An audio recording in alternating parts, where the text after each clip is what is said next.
আছি সুদীপ বসু। এখনকার বিশেষ বিশেষ খবর হলো, সংসদের নিরাপত্তা লঙ্ঘনের ইস্যুতে বিরোধী সদস্যদের হইহট্টগোলের জেরে আজ উভয় কক্ষের অধিবেশন ব্যাহত। হামলার মূল চক্রী ললিত ঝাড় 7 দিনের পুলিশ হেফাজত।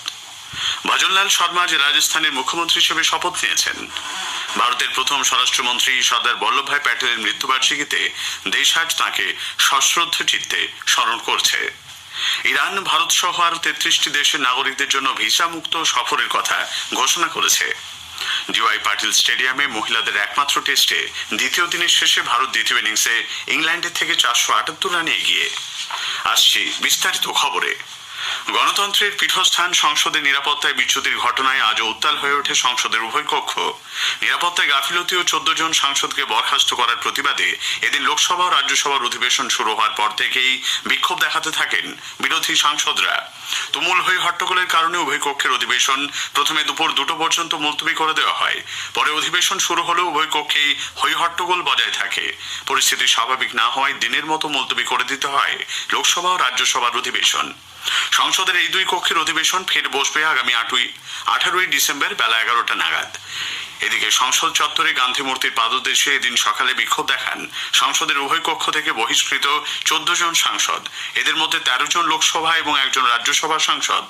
প্রসঙ্গত, শীতকালীন অধিবেশনের বাকি সময়ের জন্য বৃহস্পতিবার এই 14 জন সাংসদকে বরখাস্ত করা হয়। এদিন বরখাস্ত হওয়া সাংসদদের সঙ্গে দেখা করেন কংগ্রেসের শীর্ষ নেত্রী সোনিয়া গান্ধী। তিনিও প্রতিবাদে সামিল হন। সংসদের পরবর্তী রণকৌশল ঠিক করতে এদিন সকালে ফের বৈঠকে বসে বিরোধীরা।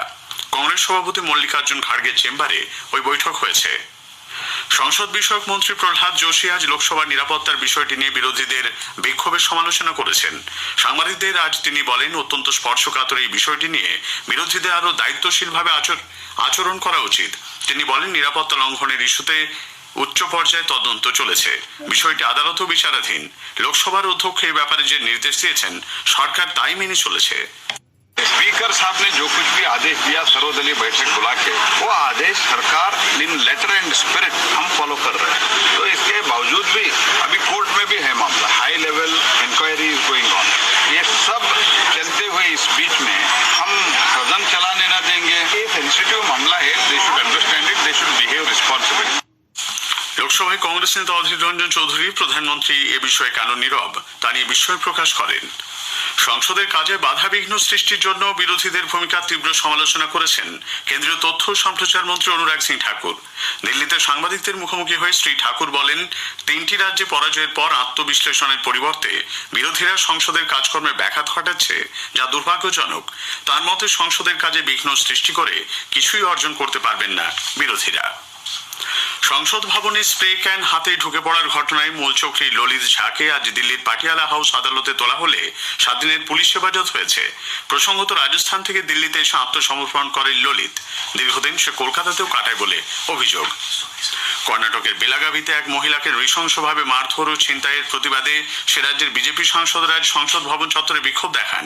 প্ল্যাকার্ড হাতে তারা এই ইস্যুতে রাজ্য সরকারের বিরুদ্ধে প্রতিবাদ এবং মহিলাদের জন্য ন্যায় বিচার দাবি করেন।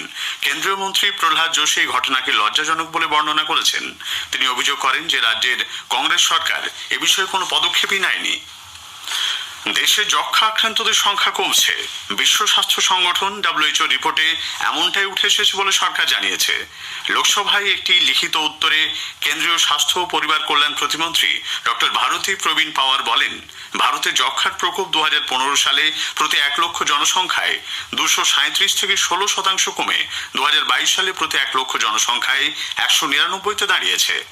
বিশ্ব স্বাস্থ্য সংগঠনের গ্লোবাল টিবি রিপোর্ট 2023-এ এই ফলাফল প্রকাশিত হয়েছে।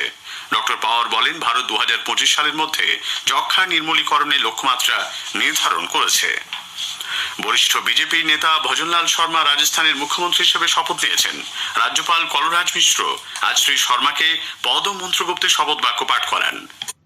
भजनलाल शर्मा ईश्वर की शपथ लेता हूं कि मैं विधि द्वारा स्थापित भारत के संविधान के प्रति सच्ची श्रद्धा और निष्ठा रखूंगा। मैं भारत की सुरक्षा और अखंडता अक्षुण्ण रखूंगा। मैं राजस्थान राज्य के मुख्यमंत्री के रूप में अपने कर्तव्यों का श्रद्धापूर्वक शुद्ध अंतःकरण से निर्वहन करूंगा।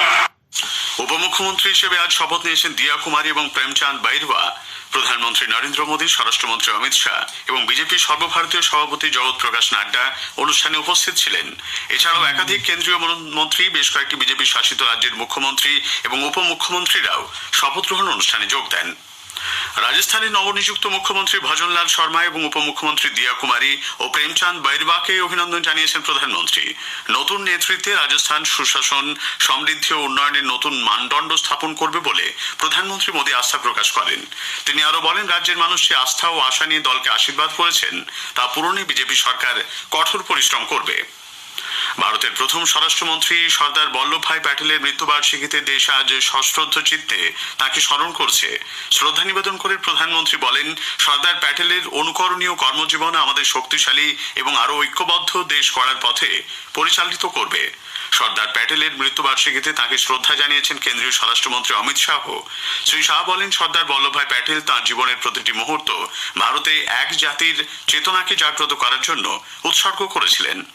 তথ্য সম্প্রচার মন্ত্রী অনুরাগ সিং ঠাকুর বলেন, স্বাধীনতা সংগ্রাম ও দেশের ঐক্যে সর্দার প্যাটেলের অসামান্য অবদানের জন্য দেশ তার কাছে ঋণী। তামিলনাড়ুর রাজ্যপাল আর.এন. রবি আজ চেন্নাই সেন্ট্রাল রেলওয়ে স্টেশনে কাশী তামিল সঙ্গমম 2.0-র প্রথম ট্রেনটি যাত্রার সূচনা করেছেন। 216 জন যাত্রী এই ট্রেনে কাশীর উদ্দেশ্যে রওনা হয়েছেন।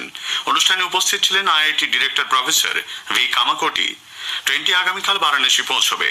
প্রধানমন্ত্রী নরেন্দ্র মোদী কাশীতে সঙ্গমম অনুষ্ঠানের সূচনা করবেন। এই উৎসব চলবে এই মাসের 30 তারিখ পর্যন্ত। খবর শুনছেন আকাশবাণী থেকে।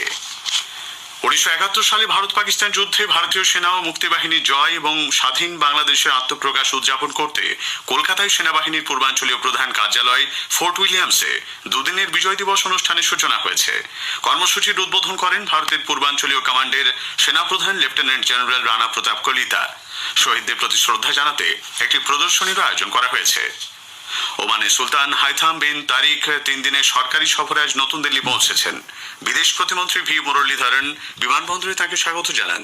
সুলতানের সঙ্গে রয়েছেন গুরুত্বপূর্ণ দপ্তরের মন্ত্রী ও কর্মকর্তা সহ একটি উচ্চ পর্যায়ের প্রতিনিধি দল।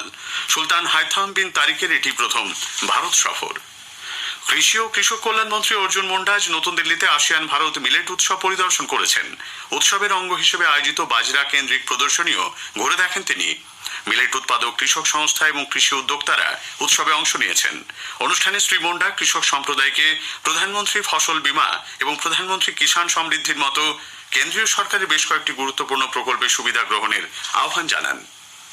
মহারাষ্ট্রের সন্ত্রাস বিরোধী বাহিনী এটিএস পুনে জেলার নারায়ণগাঁওয়ে অভিযান চালিয়ে 10 বাংলাদেশিকে গ্রেপ্তার করেছে। বাংলাদেশি অনুপ্রবেশকারীদের লুকিয়ে থাকার খবরের ভিত্তিতে সেখানে অভিযান চালায় এটিএস এর দল। তাদের গ্রেপ্তার করে জিজ্ঞাসাবাদ করা হচ্ছে। তিব্বতী ধর্মগুরু দলাই লামা আজ বুদ্ধগয়া পৌঁছেছেন। এদিন বিশেষ বিমানে বুদ্ধগয়া পৌঁছে বৌদ্ধ মন্দিরের উদ্দেশ্যে রওনা দেন তিনি। পথে বিপুল সংখ্যক মানুষ তাকে অভ্যর্থনা জানান। দলাই লামা প্রায় 1 মাস সেখানে থাকবেন। বিভিন্ন কর্মসূচিতে তিব্বতী ধর্মগুরুর অংশ নেবার কথা। বিশিষ্ট সঙ্গীত শিল্পী ও সুরকার ডক্টর অনুপ ঘোষাল প্রয়াত। বয়স হয়েছিল 78 বছর। আজ কলকাতায় একটি বেসরকারি হাসপাতালে শেষ নিঃশ্বাস ত্যাগ করেন তিনি। নজরুল গীতি ছাড়াও তিনি বাংলা, হিন্দি সহ অন্যান্য ভাষার চলচ্চিত্রে সঙ্গীত পরিবেশন করেছেন। উত্তর ভারতের রাজ্যগুলিতে শীতের দাপট ক্রমশই বাড়ছে। রাজধানী দিল্লিতে আজ আরও কিছুটা নেমেছে তাপমাত্রার পারদ। এদিন সকালে দিল্লির সফদরজংয়ে সর্বনিম্ন তাপমাত্রা রেকর্ড করা হয়েছে 4.9 ডিগ্রি সেলসিয়াস, যা এই মরশুমের শীতলতম। কাশ্মীর ও লাদাখের অধিকাংশ স্থানে আজ সর্বনিম্ন তাপমাত্রা ছিল হিমাঙ্কের নিচে। এদিকে অবাধ উত্তরে হাওয়ায় ভর করে সপ্তাহ জুড়ে দক্ষিণবঙ্গে শীতের আমেজ বজায় থাকবে। তুষারপাত ও হালকা বৃষ্টির জেরে উত্তরবঙ্গের তাপমাত্রা কিছুটা নেমেছে। ইরান ভারত সহ আরো 33টি দেশের নাগরিকদের সে দেশে সফরের জন্য ভিসার প্রয়োজন হবে না বলে ঘোষণা করেছে। পর্যটকদের যাতায়াত বৃদ্ধি এবং বিশ্বের বিভিন্ন দেশ থেকে আরও বেশি দর্শনার্থীদের আকৃষ্ট করার লক্ষ্যে এই সিদ্ধান্ত বলে জানা গেছে। কোভিড সংক্রমণের সতর্কতামূলক ব্যবস্থা হিসেবে দক্ষিণ পূর্ব এশিয়ার বেশ কিছু দেশ আবার নতুন করে নানা বিধিনিষেধ জারির সিদ্ধান্ত নিয়েছে। সিঙ্গাপুর এবং ইন্দোনেশিয়ার বিমানবন্দরে নামা যাত্রীদের জন্য বাধ্যতামূলক করা হচ্ছে মাস্কের ব্যবহার। নবী মুম্বাইয়ের ডিওয়াই পাটিল স্টেডিয়ামে মহিলাদের একমাত্র টেস্টে দ্বিতীয় দিনের শেষে ভারত দ্বিতীয় ইনিংসে ইংল্যান্ডের থেকে 478 রানে এগিয়ে রয়েছে। আর 428 রানে ভারতের ইনিংস শেষ হবার পর প্রথম ইনিংসে ইংল্যান্ড মাত্র 136 রান করে। এরপর ভারত দ্বিতীয় ইনিংসে ব্যাট করতে নেমে দিনের শেষে 6 উইকেটে 186 রান করেছে। শেষ করার আগে খবরের বিশেষ কিছু অংশ আরও একবার। সংসদের নিরাপত্তা লঙ্ঘনের ইস্যুতে বিরোধী সদস্যদের হই হট্টগোলের জেরে আজ উভয় কক্ষের অধিবেশন ব্যাহত। ভজনলাল শর্মা রাজস্থানের মুখ্যমন্ত্রী হিসেবে শপথ নিয়েছেন। খবর শেষ হলো।